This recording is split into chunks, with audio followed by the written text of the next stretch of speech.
드라마제니입니다. 10회로 막을 내렸던 드라마 연인 파트 2가 곧 공개될 예정인데요. 이번 주 방송되는 11회에는 심양으로 건너가게 된 길채의 이야기가 전개될 예정이라고 하네요. 드라마 파트 1 10회에서 이장현을 떠나보낸 길채가 아버지와 동생 그리고 경은혜와 함께 한양에서 잘 지내리라 생각했었는데요. 갑자기 심양으로 거처를 옮겼다고 하니 많은 의문이 생기게 된 것도 사실입니다. 물론 심양은 이장현이 머물고 있는 곳인데요. 함께 떠나자던 이장현의 손을 놓고 가족 옆에 남았던 길채가 이제 와서 이장현을 찾아 심양으로 떠났을 리도 없을 일일 거고요. 더구나 미리 공개된 티저 영상을 보면 심양에 머물고 있는 길채는 동생이나 경은혜와 함께 있는 것도 아니었습니다. 그뿐 아니라 청나라 사람들로부터 핍박을 받고 고통을 당하는 장면들이 계속 연출이 되었었는데요. 이러한 상황들은 길채가 공녀로 청나라에 끌려간 게 아닌가 짐작을 하게 만드네요.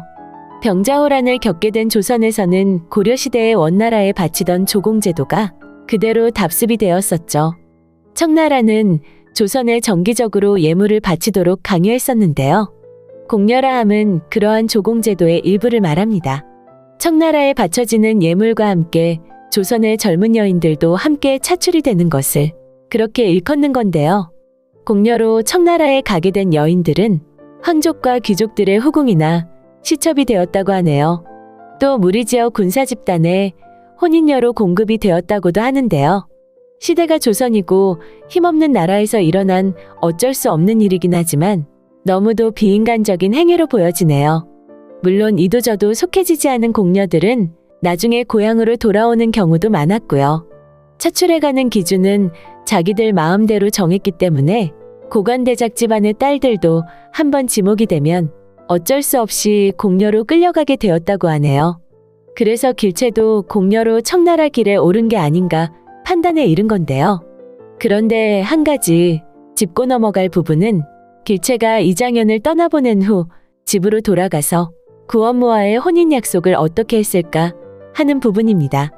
때가 조선시대였으니 당연히 함까지 받은 상황이라 혼인이 성사된 것으로 볼 수도 있는데요. 아마도 그 혼약은 지키며 머리를 올려 비녀를 꽂긴 했지만 구원모와 합방을 하지는 않았을 것으로 보이네요. 아직 수면 위로 드러난 건 아니지만 야반도주를 해서 이장현과 하룻밤을 보낸 길채가 갑자기 마음을 바꿔 집으로 돌아왔었는데요. 그리고는 전날 밤에 약속을 모두 깨버리고는 이장현을 혼자 보내고 말았었죠. 우리는 이렇게 된 결과만 알게 된 것이지 그 이유에 대해선 아직 모르는 상황입니다. 아마도 거기엔 깊은 사연이 있었을 것으로 짐작이 되는데요. 피치 못할 상황을 맞닥뜨린 길채가 가슴 찢어지며 이장현과 이별을 하고 돌아와 구원모와 합방을 하며 살지는 않았을 것으로 짐작이 되네요. 구원모 역시 길채에게 수차례에 걸쳐 청혼을 했던 사람입니다. 하지만 그땐 이장현이 죽었다고 생각했었죠. 그래서 결국은 이장현을 향한 마음도 모두 다 가지고 와서 함께 살아보자고까지 말을 했었는데요. 하지만 구원모는 살아있는 이장현을 직접 목격하고 말았죠. 그리고 이장현에 대한 마음을 끊어낼 수 없어 길채가 야반도주를 하고 이장현과 함께 밤을 지냈다는 사실도 모두 알고 있는 상황입니다. 길채를 진정한 마음으로 이해하고 존중하는 사람이라면 그 어떤 것도 강요하지는 않았을 것으로 짐작이 되네요. 물론 함께 대장간에서 해오던 일은 그대로 진행을 하며 살았을 것이고요. 그런 일상을 살던 길채에게 무슨 사건인가가 생겨 청나라의 공녀로 끌려온 것으로 보이는데요. 대장간에서 동전을 녹여 유기그릇을 만드는 일은 법에 저촉이 되는 일입니다. 한편은 그 문제가 심각하게 제기되었을 수도 있고요. 아니면 인조에게 상소문을 올리는 장철을 배후에서 도와주었던 일들이 불거져 나왔을 수도 있겠네요. 장철은 척화파로 청을 배척하는 입장을 취하고 있었는데요. 사사건건 상소문을 올려 자신을 괴롭히는 장철 때문에 인조는 심기가 매우 불편했던 상황입니다. 아마도 둘 중 하나의 일로 처벌받게 된 길채가 청나라로 끌려온 것 같은데요. 하필이면 그곳이 심양이라 신부는 공녀였지만 한편 마음이 놓이는 것도 사실입니다. 그곳엔 이장현이 머물고 있으니 말이죠. 하지만 티저 영상에 보면 이장현이 길채를 발견하기 전까지는 온갖 수모를 다 당하고 핍박을 받는 장면이 나오는데요. 이장현 역시 소현세자를 모시고 있는 입장이라 행동이 자유롭지는 않지만 길채를 위해 자신의 모든 걸 다 던지게 될 것으로 예상이 되네요. 더구나 그곳에는 길채를 불편해하는 한 사람이 있었죠. 바로 황제의 딸 각화공주인데요.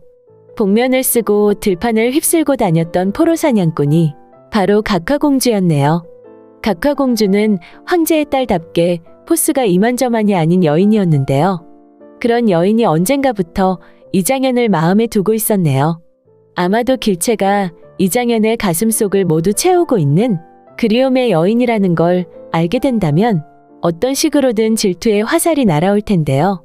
하지만 이 와중에 이장현은 길채를 위험에서 구하려고 애쓰다 몸을 다치게 되는데요. 결국 다친 이장현을 보살피기 위해 길채는 이장현과 하룻밤을 함께 보내게 된다고 하네요. 야반도주로 머물렀던 민가에서의 하룻밤과는 또 다른 하룻밤이 될 텐데요. 파트 1의 마지막이 이장현과 길채의 이별이라 많은 아쉬움이 쌓였던 것도 사실입니다. 그래서 두 사람의 하룻밤 말만 들어도 기분이 좋아지네요. 제발 두 사람 맘껏 사랑할 수 있도록 가만히 내버려두면 좋겠습니다. 전쟁도 이별도 그 무엇도 없이 행복함과 즐거움만 있는 사랑의 세상으로 이장현과 길채 두 사람 보냈으면 좋겠네요. 드라마 델리였습니다. 재미있으셨다면 구독과 좋아요 부탁드릴게요. 감사합니다.